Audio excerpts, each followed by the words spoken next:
Tawa with the news-making headlines around the world. His Highness the Emir Sheikh Sabah Al Ahmed Al Jaber Al Sabah leaves Kuwait for the Sultanate of Oman on a private visit.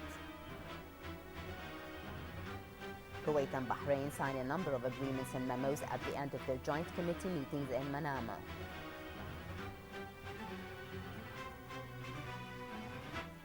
IS militants captured the pilot of the Jordanian warplane that crashed in the Syrian northern city of Raqqa.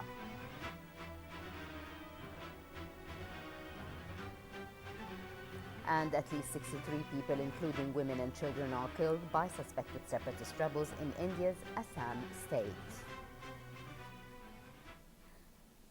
In our first item, Bismillah ar-Rahman ar-Rahim, His Highness the Emir Sheikh Sabah Al Ahmed Al Jaber Al Sabah today morning left the country accompanied by Deputy Chief of the National Guard Sheikh Mash'al Al Ahmed Al Jaber Al Sabah, heading for the Sultanate of Oman on a private visit.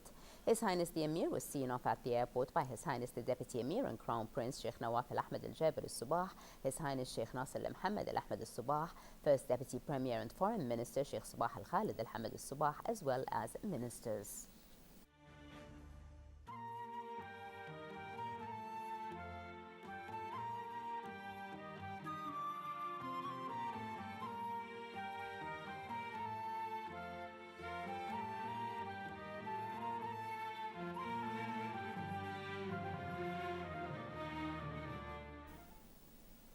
His Highness the Deputy Emir and Crown Prince Sheikh Nawaf Al Ahmed Al Jaber Al Sabah and Al Suwah family received at the family diwan in Bayan Palace today His Excellency the Secretary General of the Gulf Cooperation Council, Dr. Abdul Latif bin Rashid Al Zayani, who came to offer his condolences on the passing away of late Sheikha Subah Al Nasir Al Subah, wife of His Highness Sheikh Jabal Al Mubarak Al Hamid Al Subah, the Prime Minister.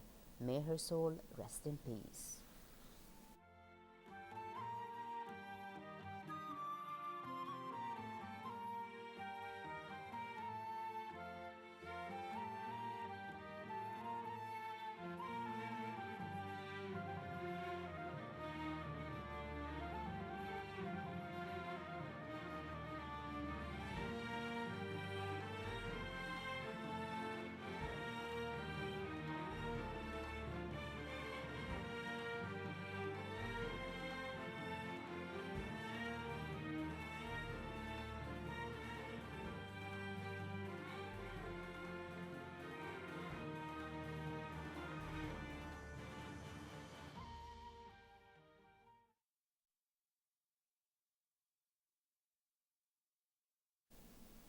His Highness the Deputy Emir and Crown Prince Sheikh Nawaf Al Ahmed Al Jaber Al Sabah received at Bayan Palace today His Excellency Ambassador of the Republic of Sudan to the State of Kuwait, Yahya Abdel Jalil Mahmoud, on the end of his tenure in Kuwait.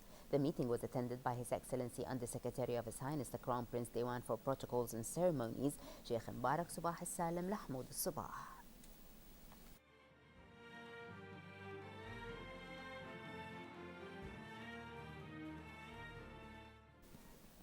His Highness the Deputy Emir and Crown Prince Sheikh Nawaf Al Ahmed Al Jaber Al Sabah patronizes the ceremony of the National Union of Kuwait Students on the 50th anniversary of the Union. His Highness deputized the Minister of Education and Minister of Higher Education, Dr. Badr Ahmed Al Aisa, to attend the ceremony, which began at 6:30 p.m. this evening at the Jumeirah Hotel. His Highness Sheikh Jabal Mubarak Al Hamid Al Subah, the Prime Minister, received a telephone call today from the Grand Imam of Al Azhar, Dr. Ahmed Al Tayyib, during which he expressed his deep condolences and sympathy on the demise of late Sheikha Subah Al Nasir Al Subah. His Highness the Prime Minister thanked Dr. Al Tayyib for his kind feelings and wished him all the best of health. The First Deputy Premier and Minister of Foreign Affairs, Sheikh Sabah Al Khalid Al Hamid Al Sabah, met in Manama today with His Highness Crown Prince and Deputy Supreme Commander of the Armed Forces, the First Deputy Prime Minister in the Kingdom of Bahrain, Prince Salman bin Hamad Al Khalifa. The two sides reviewed the existing historic relations between the two countries and ways to further them in the future in different fields. The First Deputy Premier and Foreign Minister also met with His Highness Prime Minister of the Kingdom of Bahrain, Prince Khalifa bin Salman Al Khalifa. In the meantime, Kuwait and Bahrain signed at the end of their joint committee meetings today 3 memos of understanding related to youth and sport, social security and higher education. The two sides also signed an executive protocol and the minute of meeting for the coming 3 years, 2015-2017, for educational cooperation, which covered political, economic, social, justice and women affairs. It should be noted that Kuwait and Bahrain signed 32 agreements and memos of understanding for mutual cooperation in various domains. The balance of trade between the two countries witnessed in the past few years significant growth, reaching $260 billion.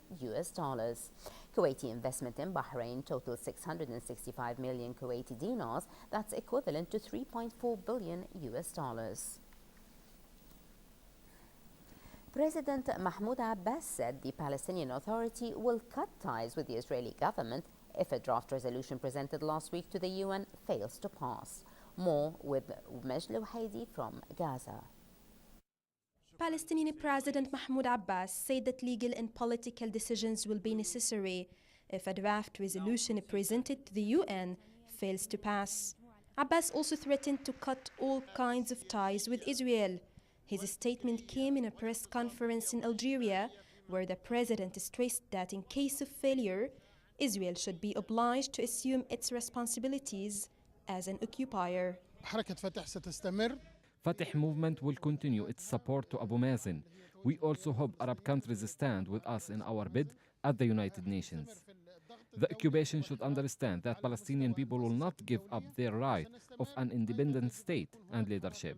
The president will take serious decision if Israel doesn't take his words into account.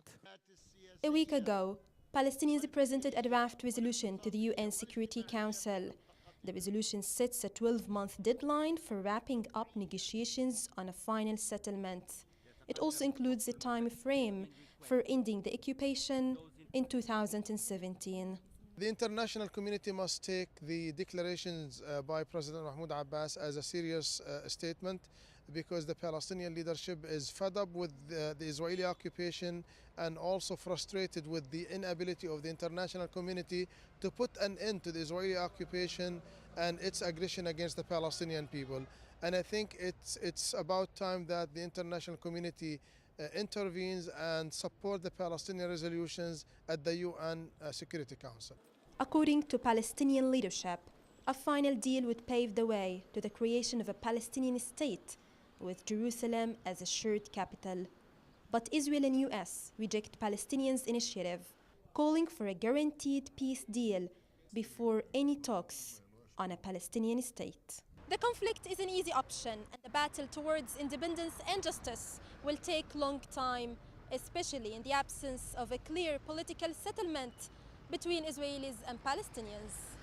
Majlou Haidi, Kuwait TV, Palestine. Jordan's military today confirmed the so-called Islamic State militants had captured the pilot of a Jordanian warplane that crashed in northern Syria. The IS claimed it had shot down the jet with a heat-seeking missile near the city of Raqqa. This is the first US-led coalition aircraft to be lost on IS territory since airstrikes began in September. Jordan is one of 4 Arab states which have bombed targets in Syria. There was no immediate comments from Syrian government or officials from countries participating in the coalition about the reports. Iraqi police and medical officials said a suicide bomber today killed 33 people and wounded 55 others in Madain, south of Baghdad.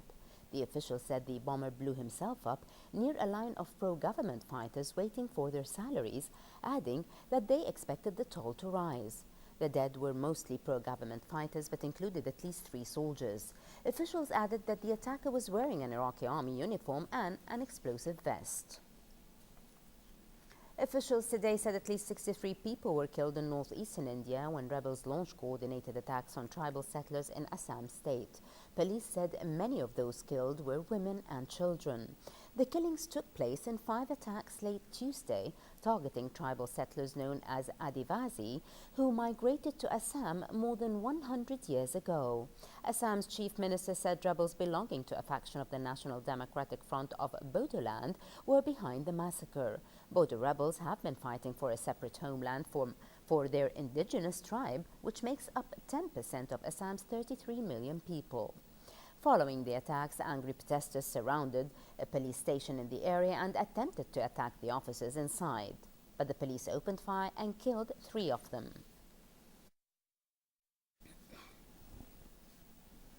Warring parties in eastern Ukraine are meeting in Belarus a day after Ukraine's parliament voted to work towards membership of NATO. The talks in Minsk involving pro-Moscow rebels, Ukraine, international monitors and Russia are likely to focus on troop withdrawals and aid. Russia said NATO was turning Ukraine into a front line of confrontation and threatened to sever remaining ties with the Atlantic Military Alliance if Ukraine's hopes of joining it were realized. The Kiev Parliament's renunciation of Ukraine's neutral status on Tuesday in pursuit of NATO membership has outraged Moscow and deepened the worst confrontation between Russia and the West since the end of the Cold War. Deputy Defense Minister Anatoly Antonov said NATO countries pushed Kiev to this counterproductive decision, trying to turn Ukraine into a front line of confrontation with Russia. Clashes broke out between police and protesters in Berkeley, Missouri today after a police officer shot and killed a black man who police say pointed a gun at him at a petrol station. A crowd of about 100 people were gathered early today at the scene in Berkeley, a few miles from Ferguson, where a white police officer fatally shot black 18-year-old Michael Brown in August. A firecracker went off during the violence, and some protesters broke in and set fire to another petrol station shop across the road. Authorities did not immediately identify the man who was shot, but reports said it was 18-year-old Antonio Martin. According to police, a Berkeley police officer shot and killed Martin when he and another man approached the officer and pointed a gun at him. Police added that the second man fled and the dead man's handgun had been recovered. Kuwait's Awqaf Public Foundation concluded its annual forum in its 21st edition with various recommendations focusing on implementing its plans to build a state-of-the-art complex that will entail the story of the Prophet Muhammad and the history of Islamic civilization. The main focus this year is the promotion of a smart interactive design multi-purpose museum to be built here in Kuwait on a 30,000 square meters where visitors interactively will learn about Islam. Here is more on the event in this report with Salim Al-Kendari. Under the patronage of His Highness the Crown Prince, Sheikh Nawaf Al-Ahmed Al-Jaber Al-Sabah, Kuwait's Awqaf Public Foundation concluded its annual forum in its 21st edition. Minister of Justice and Minister of Awqaf and Islamic Affairs, Yaqub Abdul Muhsin Al-Sani, attended the event's inauguration on behalf of His Highness the Crown Prince.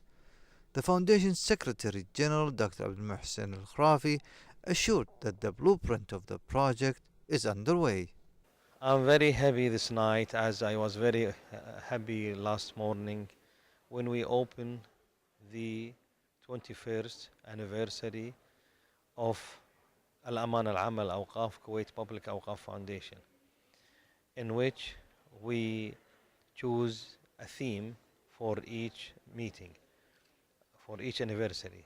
This time is the seerah of the Prophet Muhammad sallallahu alaihi wasallam, the story of Prophet Muhammad sallallahu alaihi wasallam, in which actually we see a lot of things that educational and social and basic facts of Islam, in which he live and act by himself, but this action is actually a guide for all Muslims to know how to practice Islam.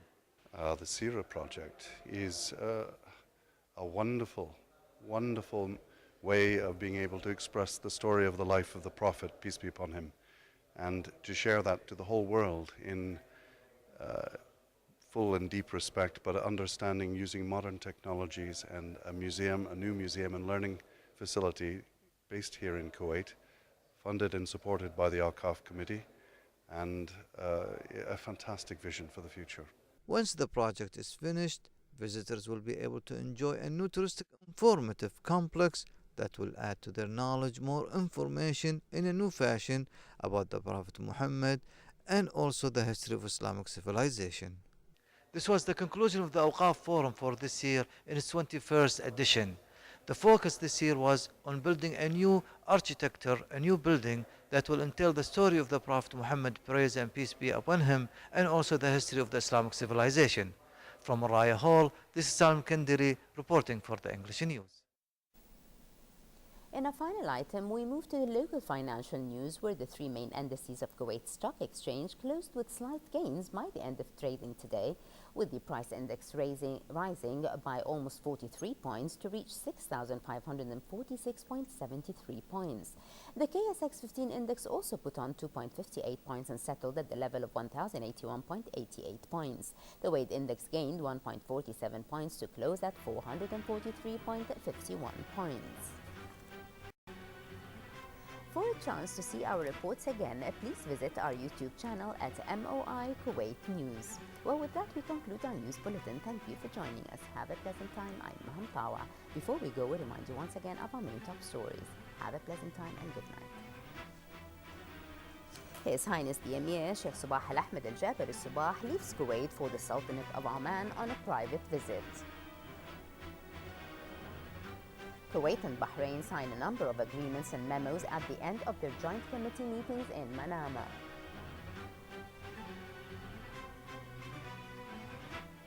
IS militants captured the pilot of a Jordanian warplane that crashed in the Syrian northern city of Raqqa.